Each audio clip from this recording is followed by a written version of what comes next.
বাংলাদেশের যত ভালো কিছু আছে তার সাথে একটি নাম, একটি পরিবার জড়িত, আর সেটি হচ্ছে শহীদ রাষ্ট্রপতি জিয়াউর রহমান আর জিয়া পরিবার।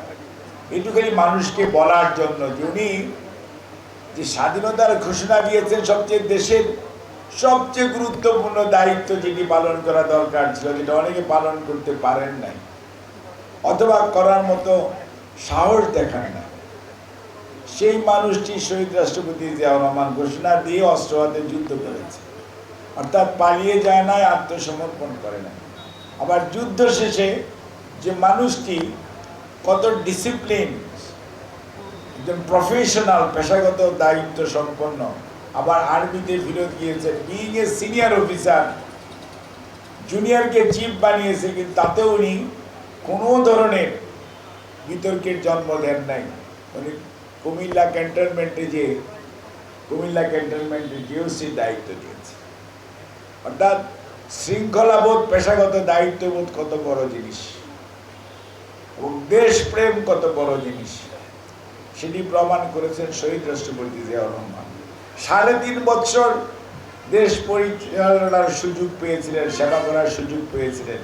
এই 3.5 বছর সময়ের মধ্যেই যত বাংলাদেশের ভালো কিছু কাজ আছে প্রত্যেকটার সাথে জড়িত যে নাম, সেটি হচ্ছে জিয়াউর রহমান। এই যে এখানকার মেডিকেল কলেজ, জিয়াউর রহমান সাহেব চিন্তা করেছিলেন, অনেকে পরে পাথর তুলে ফেলে দিয়েছে, কিন্তু দেশনেত্রী বেগম খালেদা জিয়া আবার সেই পাথর এখানে দিয়েছে, এখন মেডিকেল কলেজ আছে। বাংলাদেশের অর্থনীতি 3টা জিনিসের উপর দাঁড়িয়ে আছে। একটা হচ্ছে কৃষি এন্ড কৃষক, আরেকটা হচ্ছে গার্মেন্টস অর্থাৎ তৈরি পোশাক রফতানি খাত, আরেকটা হচ্ছে বিদেশে যে আমরা যে চাকরি করি, আমাদের লোকেরা যায় টাকা পাঠায়, অর্থাৎ রেমিটেন্স। 3টির উপর বাংলাদেশের অর্থনীতি। 3টার বাংলাদেশের যদি আধুনিক কৃষির রূপকার বলেন লেট প্রেসিডেন্ট জিয়াউর রহমান, গার্মেন্টসের জনক বলেন শহীদ রাষ্ট্রপতি জিয়াউর রহমান। উনি বাংলাদেশ থেকে দক্ষিণ কোরিয়ায় লোক পাঠিয়েছেন, ট্রেনিং দিয়ে আনিয়েছেন। দেশ গার্মেন্টসের মাধ্যমে প্রথম ফ্রান্সে 10,000 পিস শার্ট রপ্তানি করে প্রথম গার্মেন্টস ম্যানুফ্যাকচারিং স্টার্ট করেছে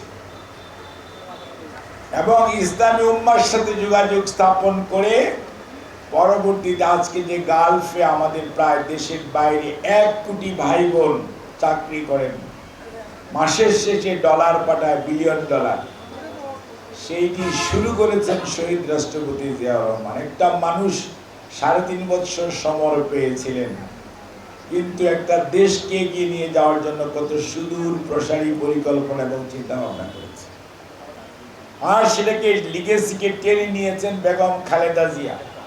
বিনা পয়সায় পড়তে দিতে হবে, তাদেরকে ফ্রি বই দিতে হবে এবং শিক্ষাকে সামনের দিকে এগিয়ে নিয়ে যাওয়ার জন্য যে কীর্তিমান মানুষ, সেটাও জিয়াউর রহমান।